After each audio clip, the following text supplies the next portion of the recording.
pobres de espírito, porque deles é o reino dos céus.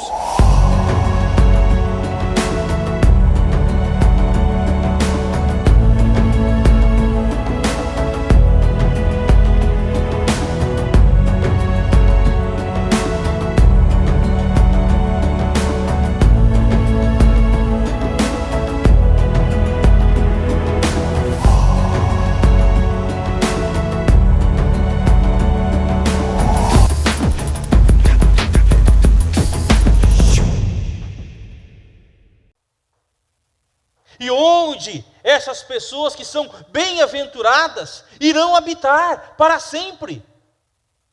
Onde o Senhor Jesus será o nosso Rei e nós seremos os seus súditos, vivendo com o Senhor para sempre.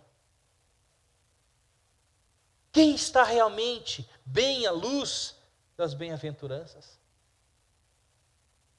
A segunda pergunta que me vem à mente: quem é que, segundo Jesus, tem a vida digna? Quem de nós somos dignos diante do Senhor Jesus? As bem-aventuranças são a resposta definitiva de Jesus a essas perguntas. Elas estão entre os tesouros literários e religiosos da humanidade. Ao lado dos 10 mandamentos, do Salmo 23, da oração que o Senhor Jesus ensinou, e de bem poucas outras passagens da Bíblia, elas são reconhecidas por praticamente todo mundo como algumas das mais elevadas expressões de instituição e inspiração moral religiosa. Podemos saboreá-las. Muitas vezes a gente vê essas bem-aventuranças em placas, muitas vezes placas de carro, né? Ou alguma mensagem que você recebe. Você de alguma forma já viu algumas dessas bem-aventuranças ditas aqui pelo Senhor Jesus. Mas persiste uma importante questão: como devemos viver em conformidade com esses preceitos? O que o Senhor Jesus, Ele quis ensinar para aquele povo? E como isso tem implicações para a nossa vida?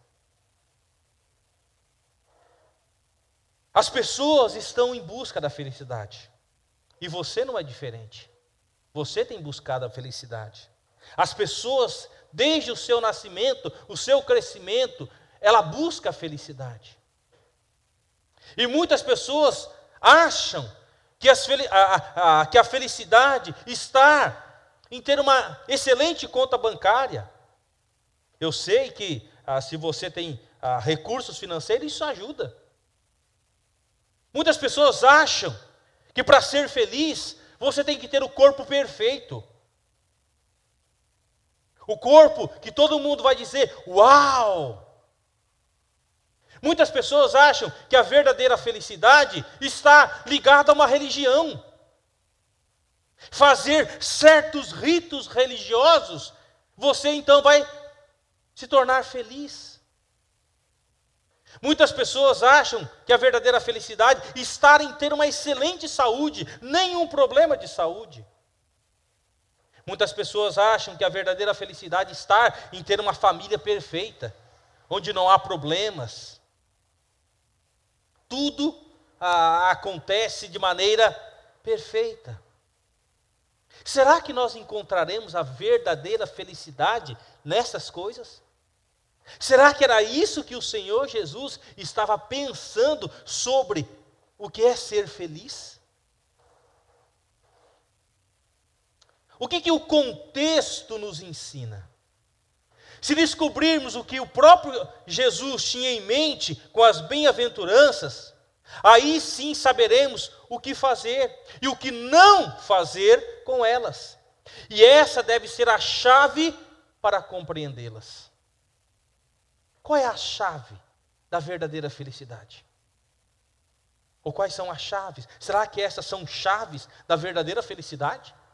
E se eu cumprir esses rituais aqui, eu verdadeiramente serei feliz? Será que era isso que Jesus estava ensinando? Afinal de contas, são as bem-aventuranças de Jesus, não as nossas. Portanto, não podemos fazer com elas o que quisermos. E como os grandes mestres e líderes do passado sempre desenvolveram a sua mensagem de modo coerente e ordenado, é de supor que os ensinamentos das bem-aventuranças é um esclarecimento ou um desenvolvimento do tema primordial nesse sermão e na sua própria vida. O acesso imediato dos homens ao reino dos céus. De que modo, então, as bem-aventuranças desenvolvem esse tema? Quem vai fazer parte do reino dos céus? Será que esse reino dos céus ainda virá num futuro? Ou eu já faço parte desse reino dos céus? Ou esse reino do céu já está dentro de mim? Será que para mim ser feliz eu tenho que cumprir esses rituais? E talvez você olhe para esses princípios que o Senhor Jesus nos ensina aqui, você possa pensar, pastor, é impossível. É impossível. Eu nunca alcançarei viver uma vida assim, e dificilmente, então, eu desfrutarei do reino dos céus.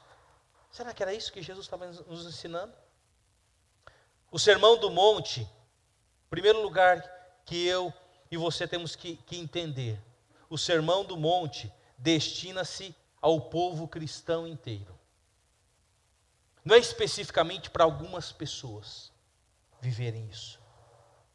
Isso que o Senhor Jesus está ensinando aqui deve ser vivido por mim e por você, por todos os cristãos na face da terra.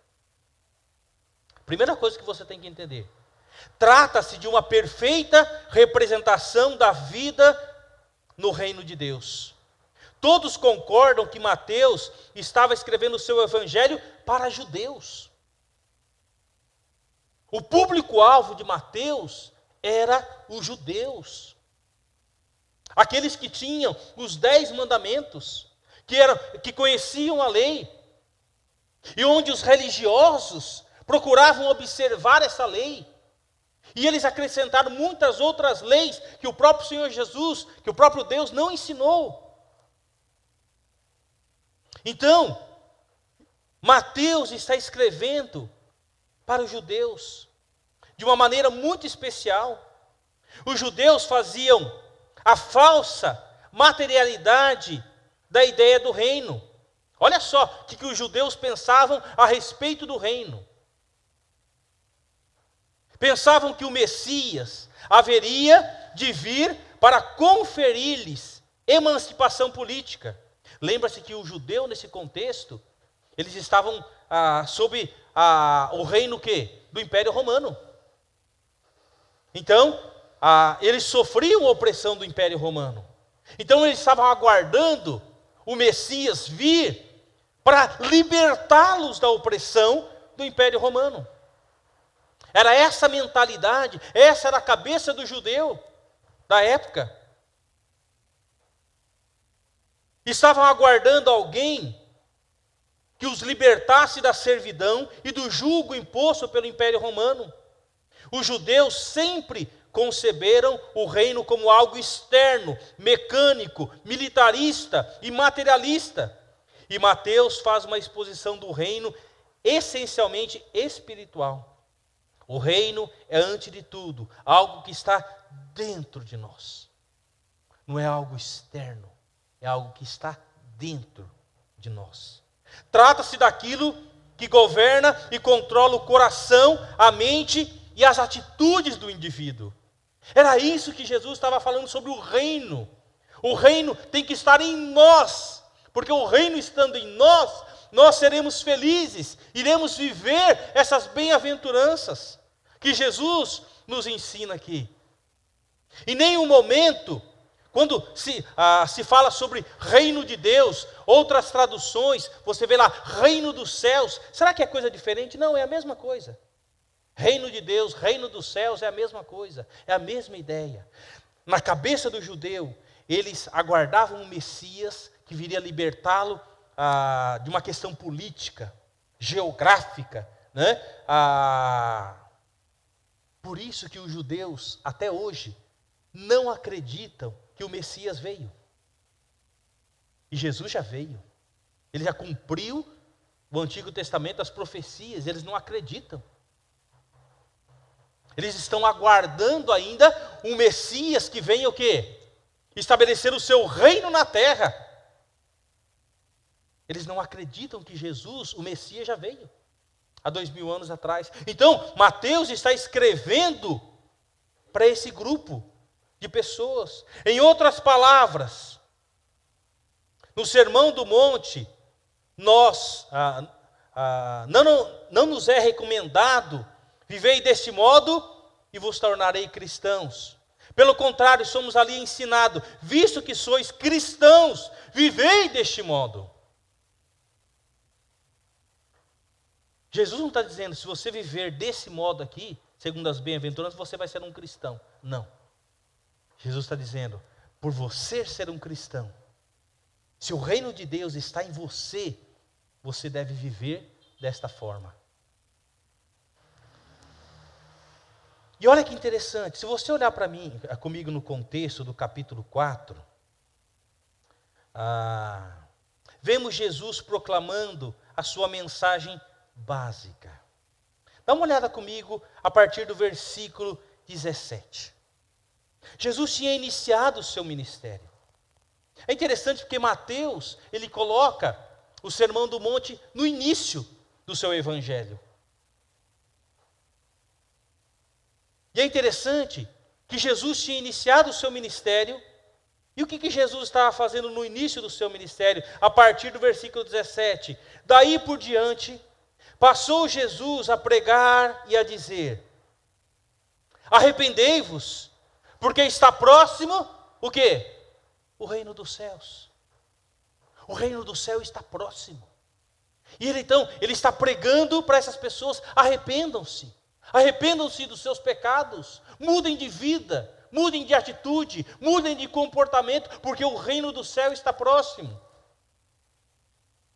Verso 18, caminhando junto ao mar da Galileia, viu 2 irmãos, Simão, chamado Pedro, e André, que lançavam as redes ao mar, porque eram pescadores. Disse-lhes, vinde após mim, e eu vos farei pescadores de homens. Então eles deixaram imediatamente as redes e o seguiram. Passando adiante, viu outros 2 irmãos, Tiago, filho de Zebedeu, e João, seu irmão, que estavam no barco, em companhia de seu pai, consertavam as redes e chamou-os. Então eles, no mesmo instante, deixando o barco e seu pai, o seguiram. Presta atenção no versículo 23. Percorria Jesus toda a Galileia, ensinando nas sinagogas, pregando o evangelho do reino e curando toda sorte de doenças e enfermidades entre o povo. A sua fama correu por toda a Síria. Trouxeram-lhe então todos os doentes, acometidos de várias enfermidades e atormentados, endemoniados, lunáticos, paralíticos, e ele os curou. E da Galileia, Decápolis, Jerusalém, Judeia e da além do Jordão, numerosa multidão os seguiam. Aí você entra no capítulo 5, vendo Jesus, essa multidão. Que multidão Jesus está dizendo no contexto aqui? Dos religiosos? Não. Ele está falando de pessoas o quê? Que eram endemoniadas e foram curadas. Que eram paralíticos e foram curadas por Jesus. Pessoas que eram lunáticas, viviam no mundo da lua e foram transformadas por Jesus. Pessoas que viviam à margem da sociedade, rejeitada pelos religiosos da época. Jesus se dirigiu a essas pessoas. E no versículo 5 fala, vendo Jesus as multidões, O olhar de Jesus não era um olhar apenas por cima, mas Jesus olhava cada um individualmente, ele sabia dos seus desafios e necessidades. E ele então subiu ao monte, e como se assentasse, aproximaram-se os seus discípulos. Quando fala discípulo aqui, não era somente aqueles que foram chamados por Jesus para caminharem com ele, mas eram aquelas pessoas que estavam o quê? Seguindo ele, porque foram curadas, tiveram suas vidas transformadas, e isso começou a se espalhar, né, em toda a região, e pessoas de toda a região começaram a ouvir Jesus. São essas pessoas. E ele passou a ensiná-los, dizendo, e aí ele vai falar sobre cada uma das bem-aventuranças. É para essas pessoas. Como consequência, ele curava toda sorte de doenças e enfermidades entre o povo. E a sua fama correu por toda a Síria. Trouxeram então todos os doentes, todas as pessoas que tinham alguma dificuldade. E depois de atender às necessidades das pessoas que se aglomeravam em torno dele, ele quis ensinar-lhes e subiu a um lugar elevado, a um monte, de onde todos poderiam vê-lo e escutá-lo. Lembre-se que naquela época não existia nada de equipamento de som aqui, tá? Muitas vezes você tinha que estar num lugar mais alto e as pessoas num vale, onde a acústica é perfeita. Olha só como que o Senhor Jesus, ele é Senhor da criação, ele sabe exatamente. Uma coisa é você estar embaixo e tentar falar de baixo para cima. As pessoas lá de cima não vão ouvir. Outra coisa é você estar em cima e falar. As pessoas lá embaixo vão ouvir. Então Jesus subiu ao monte, então ele começou a ensinar essas pessoas. Ele não se afasta da multidão para proferir um discurso esotérico de sublime relevância às gritantes necessidades daqueles que se acotovelavam em torno dele. Antes, no meio dessa massa de gente simples, humilde, analfabeta, em muitos casos, que ele se mostra atenta a cada palavra. Pois note o irmão que a multidão reage maravilhada ao fim do discurso. Jesus ensina o significado da disponibilidade dos céus aos seus alunos, ou aprendizes, e a todos que estão ali ouvindo. Jesus está falando sobre a disponibilidade do reino dos céus para aquelas pessoas que muitas vezes não podiam entrar no templo para fazer a sua adoração ao Senhor, porque eram simples, eram pobres ou doentes, tinham alguma deficiência, e um deficiente não podia entrar no templo. É para essas pessoas que Jesus, assentado no monte, ele começa a ensinar e dizer: o reino dos céus está aberto a vocês também. E vocês serão felizes. E vocês serão felizes. Creio que ele lançou mão do método de dizer e mostrar, para deixar claro até que ponto o reino está próximo de nós. Estava ali diante dele aqueles que tinham acabado de receber graças dos céus por meio dele. Estava ali o endemoniado que já não tinha mais demônio no seu corpo. Estava ali o paralítico que não podia andar e que agora está em pé, ouvindo. Está ali o lunático que foi transformado. E todo tipo de doença que você possa imaginar. A Bíblia fala que vinham pessoas de todas as regiões. Imagina o Senhor Jesus hoje, na frente da Unicamp. Já imaginou? Pessoas saindo daqueles setores, pessoas que viajaram horas e horas e horas numa ambulância balançando, lotada, né? Talvez sem esperança, e que aquele tratamento vai dar certo ou não. E Jesus, ele se importava com aquelas pessoas. O contexto deixa isso claro. ele poderia apontar na multidão uma pessoa que era bem-aventurada, porque o reino no meio de nós havia se estendido a ela, tocando com o coração, a voz e as mãos de Jesus. Talvez seja por isso que aqui nos evangelhos só vemos Jesus pregando bem-aventuranças no meio de uma multidão de pessoas que ele havia tocado. Em Mateus 5,3 temos a descrição do caráter do cristão. O que nós vemos nos versículos 3 em diante, nós vemos as características do caráter de um cristão, de uma pessoa que foi tocada por Jesus. Quando Jesus olha, se importa com ela, e Jesus sabe das suas dores, das suas lágrimas, e Jesus diz para essas pessoas: o reino dos céus está próximo de vocês. O acesso ao reino dos céus está aberto a vocês.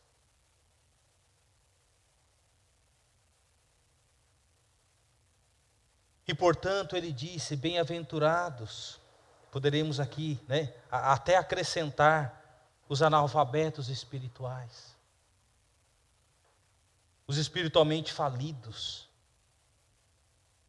os despossuídos e deficientes, os mendigos espirituais, aqueles que não têm nenhuma lágrima de religião, quando o reino dos céus vem sobre ele. Os humildes de espírito são bem-aventurados, porque o reino de Deus está disponível para eles na sua pobreza espiritual. Quando Jesus fala de humildade de espírito, em nenhum momento Jesus está pensando em questão financeira. Em nenhum momento Jesus está pensando em questão de dinheiro. Humildade de espírito é muito mais do que você ter muito recurso ou pouco recurso. Humildade de espírito é uma atitude que nós temos que ter, não somente diante de Deus, mas diante dos homens. Quando Jesus falava, em torno dele havia gente completamente destituída de qualidades ou capacidades espirituais. Estes homens que estão, essas pessoas que estão aqui ouvindo o sermão de Jesus, não eram os religiosos que estavam nos templos, ensinando a lei, que usavam as suas togas sacerdotais. Não era esse tipo de pessoa. Ali estavam as pessoas que podemos dizer eram a escória da sociedade, sem perspectiva nenhuma, trabalhando dia e noite, dia e noite, pela sua própria sobrevivência. É para esse tipo de pessoa que Jesus está voltando os seus olhos. Não que Jesus está rejeitando os outros, aqueles que têm posses, não. O reino dos céus está aberto a todos, aqueles que são humildes de espírito. Você jamais poderia contar com eles para realizar alguma obra espiritual. Talvez os religiosos jamais escolheriam uma dessas pessoas para fazer parte de alguma obra no templo.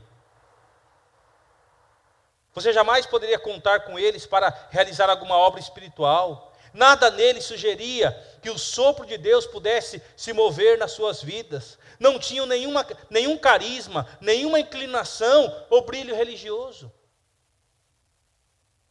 Eles não conhecem a Bíblia, eles não conhecem a lei. Como disse um crítico posterior à obra de Jesus, são meros leigos, que na melhor das hipóteses podem ocupar um banco de igreja, ou quem sabe, dar uma oferta. Ninguém os chama para conduzir um culto, ou mesmo para fazer uma oração, e podem fraquejar se alguém lhe pedir isso. Eles são os primeiros a lhe dizer que realmente não entendem nada de religião, passam por nós, a centenas ou milhares, todo dia. Seriam os últimos a dizer que têm grande ideia sobre Deus. As páginas dos evangelhos estão abarrotadas de gente assim. E, no entanto, Ele me tocou. O reino dos céus desce sobre as suas vidas pelo contato com Jesus. E então eles também são bem-aventurados, curados no corpo, na mente e no espírito. Eles têm as suas vidas transformadas.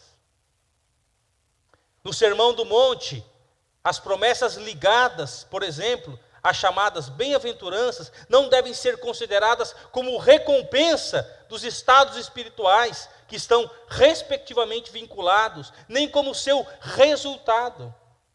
Aqui não é uma lista que eu tenho que cumprir de deveres. Então, se eu não consigo cumprir esses deveres, então eu não faço parte do reino do céu. Será que era isso que Jesus queria ensinar? Não é porque um homem é pobre em espírito que dele é o reino dos céus, no sentido de que um estado irá dar no outro, ou seja, o seu resultado. Menos ainda é uma recompensa do outro. É o elo de ligação em cada um dos casos. Ele abriu o reino dos céus a todos os cristãos redimidos pela fé. Aqueles que colocaram fé em Jesus. Que creram que Ele era alguém diferente. Eles nunca viram alguém como Jesus. Alguém que verdadeiramente se importava com eles, se aproximava deles, tocava neles. Um religioso, por exemplo, jamais tocaria num leproso. Jamais. Porque ele seria considerado o quê? Imundo. Jamais. E Jesus não somente se aproximava, via, mas Jesus também os tocava. Os espiritualmente empobrecidos que estavam na multidão diante de Jesus são os bem-aventurados, porque o gracioso toque dos céus desceu gratuitamente sobre eles. A questão não é o como. Como que eu faço isso? Mas a questão é o ser. Não é como ser bem-aventurado. A questão é o ser bem-aventurado. Jesus olhando para mim e para você hoje, Ele nos considera pessoas bem-aventuradas? Felizes? Será que a nossa felicidade está em Jesus, verdadeiramente? Ou será que nós estamos buscando a felicidade em outras coisas? Que eu e você sabemos que são passageiras, que não têm valor nenhum para a eternidade. As pessoas verdadeiramente bem-aventuradas são aquelas que verdadeiramente foram tocadas por Jesus. Uma das características essenciais e óbvias do seguidor de Cristo é que ele é uma pessoa que vive consciente de que está na presença de Deus. Você vive essa consciência? De que 24 horas nós estamos na presença de Deus? Ou será que nós não vivemos com essa consciência?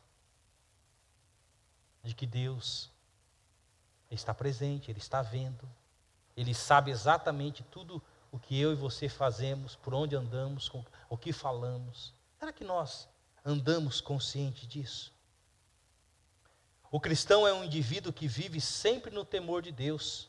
Deus não olha para as vestes de ovelhas do lado de fora, e sim para o íntimo do coração. Muitas vezes podemos usar uma bela roupagem de ovelha, mas por dentro nós não somos ovelhas. Nunca fomos ovelhas e nunca nos tornamos ovelhas, porque ainda não se experimentou o reino dos céus na sua vida. O grande alvo da humanidade é a busca da felicidade a qualquer custo. Por isso que as pessoas se matam, por isso que as pessoas pisam nas outras, por isso que as pessoas fazem comparação, por isso que as pessoas fazem estereótipos. Olha, o modelo de homem, de mulher é assim, assado.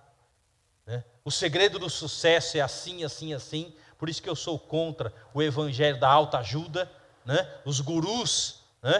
Da auto-performance espiritual. Né? Vamos, né? Pedir energia para nós, vibrações. Né?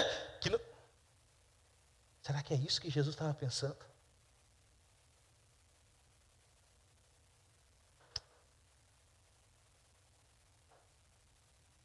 E eu sugiro aqui 3 questões importantes. Primeiro, todos os cristãos devem ser assim e não somente uma classe especial de cristãos.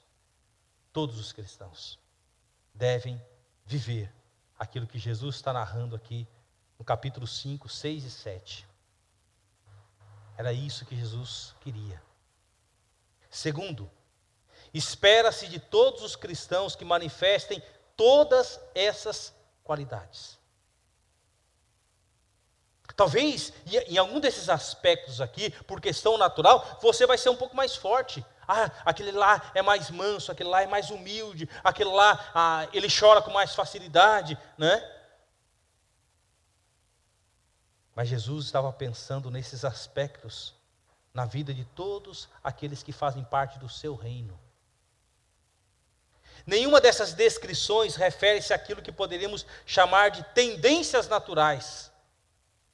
É uma manifestação da graça de Deus e a operação do Espírito Santo em nós. Não tem nada a ver com questões naturais. Nós nascemos assim. Então, a gente pode olhar para os nossos filhos e falar, o fulano é mais manso, o outro é irritadinho, né? Explode fácil. Né? Então esse aqui, né? Ele tem um reino dos céus dentro dele, aquele ali não. Então nós começamos, né, a rotular as pessoas por questões naturais, e aqui não tem nada a ver com questões naturais. Só será bem-aventurado aquele que tem o Espírito Santo habitando nele. Aquele que pela fé foi tocado por Jesus e teve a sua vida transformada. Muitos pensam que aqui temos, né, talvez uma listagem, né, de coisas que eu preciso cumprir. E sabe, queridos, bem-aventurado são, né, aqueles que foram tocados por Jesus. Não só as condições mencionadas, pobreza de espírito, aflição, mansidão e assim por diante, são condições meritórias que de alguma maneira quase obrigam que Deus alce as pessoas à posição de bem-aventurança, e não só você pode estar seguro de se achar no reino, se realmente buscar ser assim, ou se encaixar nessas condições, mas se você não se enquadra nelas, certamente não será abençoado. Se você não está na lista, não está no reino, talvez nem vá para o céu quando morrer.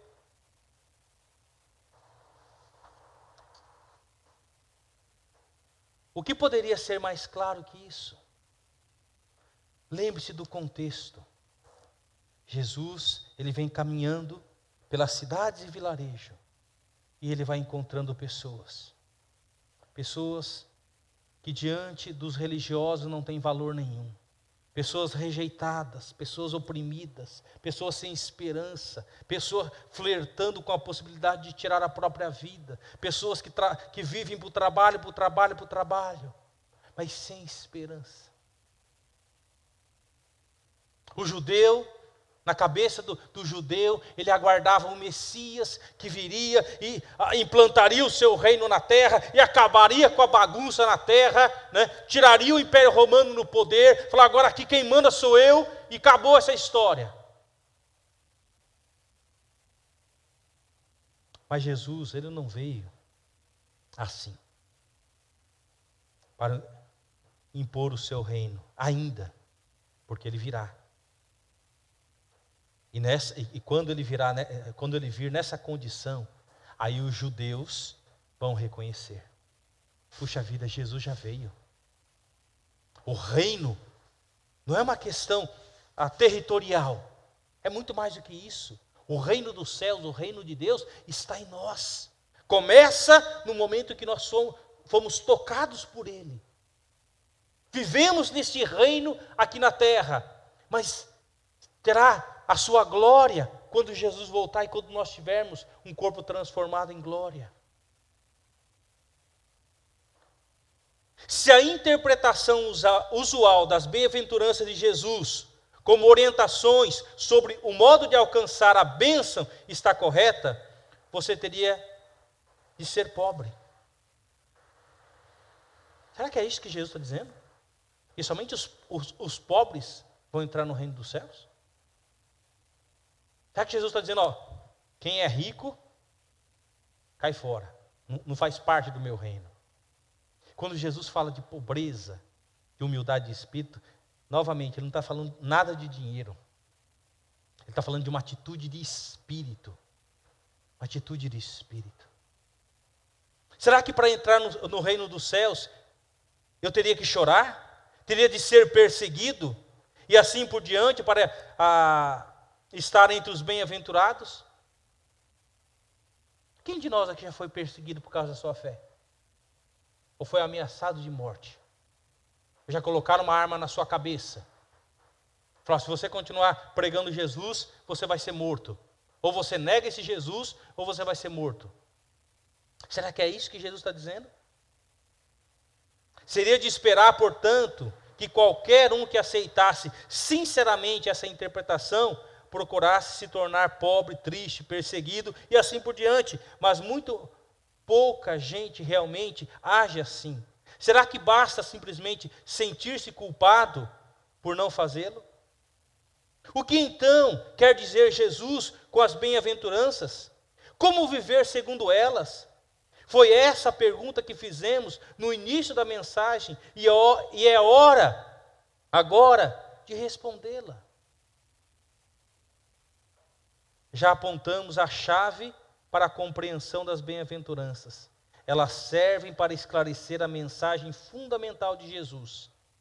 A graciosa disponibilidade do governo e da justiça de Deus para toda a humanidade vem pela fé no próprio Jesus.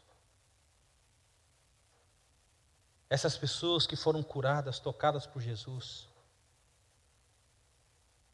porque elas colocaram fé em Jesus. Elas creram que Jesus podia mudar a sua história de vida. E o maior interesse de Jesus, meus queridos, não era somente a cura física dessas pessoas, ou a libertação de um endemoniado. Jesus queria ser o Salvador e o Senhor dessas vidas. Jesus dizia para essas pessoas, o reino dos céus está disponível para vocês. Para vocês que são rejeitados, para vocês que são desprezados. Basta vocês crerem, confiarem em mim. Essa evidência do amor e da provisão de Deus prova a todos que nenhuma condição humana exclui a bem-aventurança.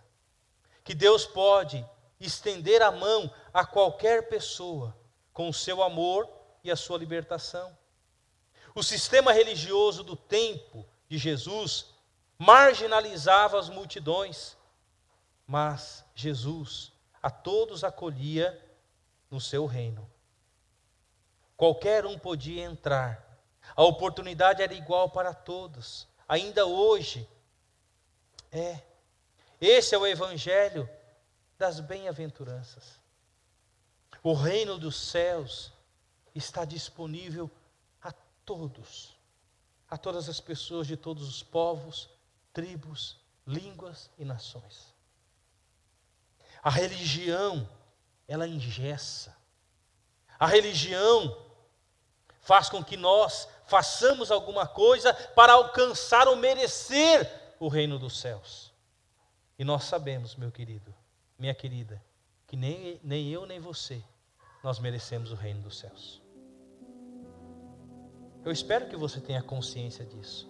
Nem eu e nem você merecemos.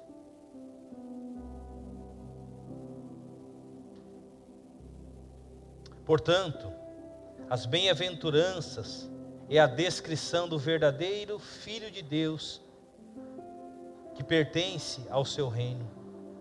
Já fazemos parte desse reino? Você verdadeiramente faz parte do reino de Deus.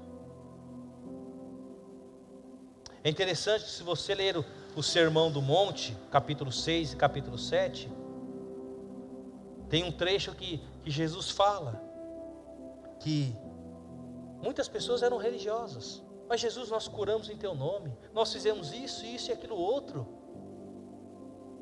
E Jesus fala para essas pessoas: apartai-vos de mim que eu não os conheço. O reino dos céus nunca fez parte da vida de vocês. Estamos sendo governados por Cristo? Se nós somos governados por Cristo, meu querido, a nossa vida, a nossa atitude, o nosso testemunho tem que ser totalmente diferente. Muitas pessoas se dizem cristãs ou crentes, né, no mundo de hoje. Muitas igrejas evangélicas estão abarrotadas de pessoas atrás de cura, atrás de prosperidade, reivindicando, determinando. Você pode usar o termo que você quiser, mas a minha pergunta é: quantos dessas pessoas verdadeiramente receberam o reino dos céus? Quantos verdadeiramente vivem aquilo que foi descrito por Jesus Cristo? Somos humildes? E a gente vai olhar para cada um desses aspectos. Nós choramos. Não é chorar quando alguém morre.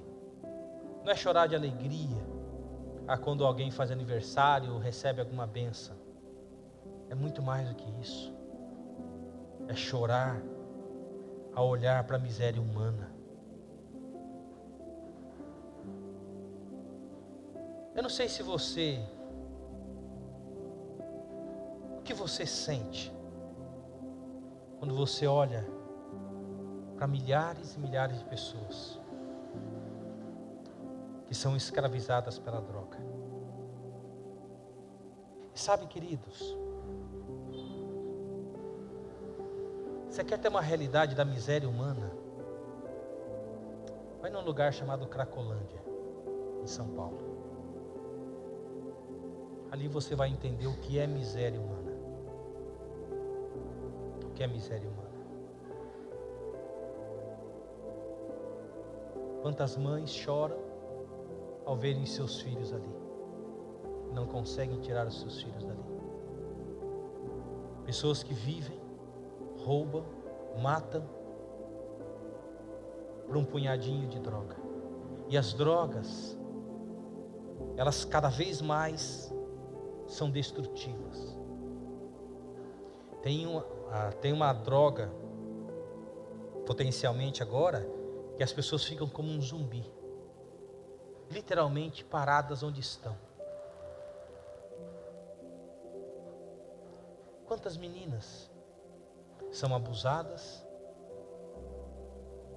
ficam grávidas, sem mesmo saber quem foi que abusou delas e quem será o pai daquela criança. Doenças, as doenças inimagináveis. Pessoas miseráveis, sem nenhuma esperança.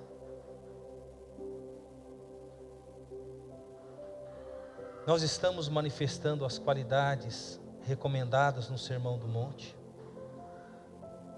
O único homem realmente feliz é aquele que manifesta essas características por ser deveras abençoado. Meu querido, se o reino dos céus faz parte da sua vida, você foi abençoado. Não porque você merece, mas pela graça e pela misericórdia de Deus, através do sacrifício de Jesus. Então pare de ficar olhando para si mesmo, pare de mimimi, pare de buscar os seus próprios interesses e desejos egoístas do seu coração.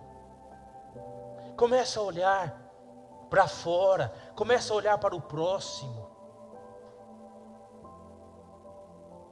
Começa a olhar para o próximo, para aquelas pessoas que não têm esperança nenhuma, pessoas totalmente desgraçadas,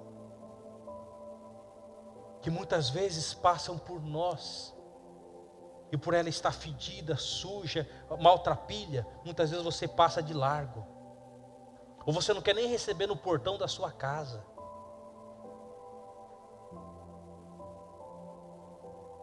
Jesus olhou para essas pessoas com misericórdia e compaixão. Jesus as tocou. E Jesus disse para essas pessoas: vocês são bem-aventurados, porque o reino dos céus veio até vocês. Vocês não precisam estar numa casta de religiosidade, vocês não precisam estar num templo para serem abençoados, porque o reino dos céus, através de mim, Jesus, chegou até vocês. E vocês então podem se beneficiar. Vocês podem ser bem-aventurados, felizes.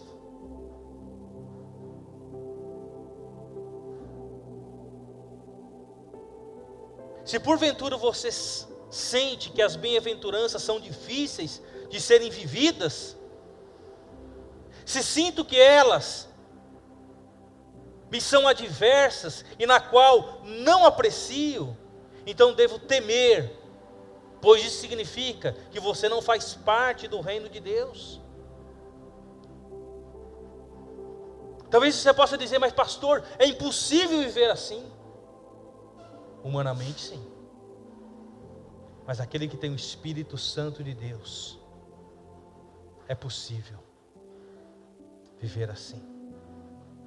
Então eu acordo a segunda-feira não reclamando da vida, porque está sol, porque está chuva, porque está frio. Não, eu acordo na segunda-feira, se Deus me dá vida, com essa perspectiva, feliz, porque eu posso levar esse reino dos céus para aqueles que não conhecem, através da minha vida e através do meu testemunho. E é isso que nós vamos ver a partir do próximo domingo, ao olhar para cada um desses aspectos. Bem-aventurados os humildes de espírito, porque deles é o reino dos céus. Deles é, não será. Muitas pessoas vivem a vida cristã pensando: eu só vou desfrutar disso lá. Não, bem-aventurado é os humildes, porque deles é o reino dos céus. Hoje, presente, eu desfruto desse reino dos céus. E sabe, meus queridos, e quando nós entendemos isso, o nosso foco muda, a nossa maneira de viver muda, o meu comportamento como marido muda, o meu comportamento como pai muda, o meu comportamento como profissional muda, o meu comportamento como estudante muda, porque eu não estou olhando mais para mim, eu estou a serviço do meu Senhor Jesus. E eu posso rir, eu posso ser feliz, não porque eu tenho uma conta bancária espetacular. Eu posso ser feliz chorando com aqueles que sofrem. Eu posso ser feliz, sendo manso, agindo com mansidão, quando as pessoas são estúpidas comigo. Pense nisso. Que Deus nos ajude. Você faz parte? O reino de Deus está em você? Você é feliz, verdadeiramente feliz? Se você não vive, talvez o reino dos céus ainda não tenha chegado até você, porque você ainda continua com o seu coração duro para verdadeiramente entregar a sua vida a Jesus. Feche seus olhos, vamos orar. Querido Deus, obrigado pela tua palavra, Senhor, que nos mostra que nesse sermão que Jesus pronunciou de um monte, onde ele vai ensinar vários aspectos importantes sobre como o cristão deve viver.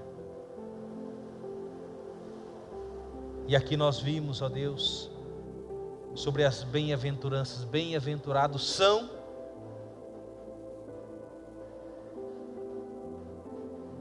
e Jesus está olhando para pessoas que eram desprezadas, marginalizadas, oprimidas, ó Deus, que não tinham perspectiva de vida,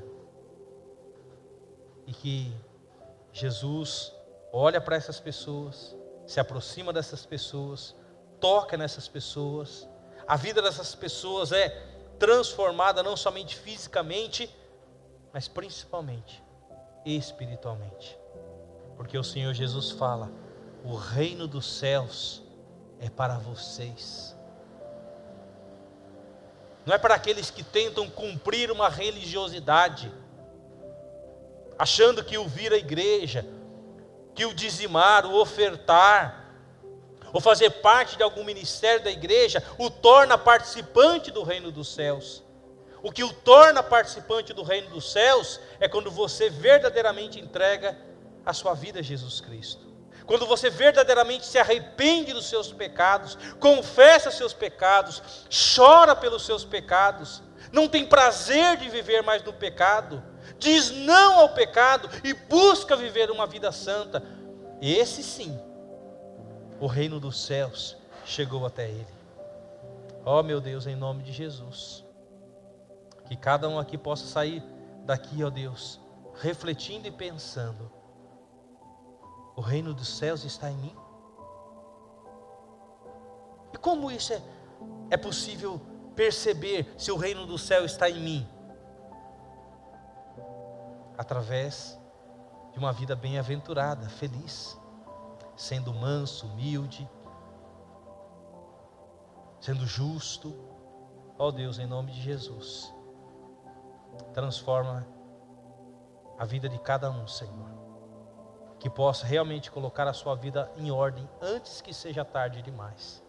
Eu oro em nome de Jesus. Amém.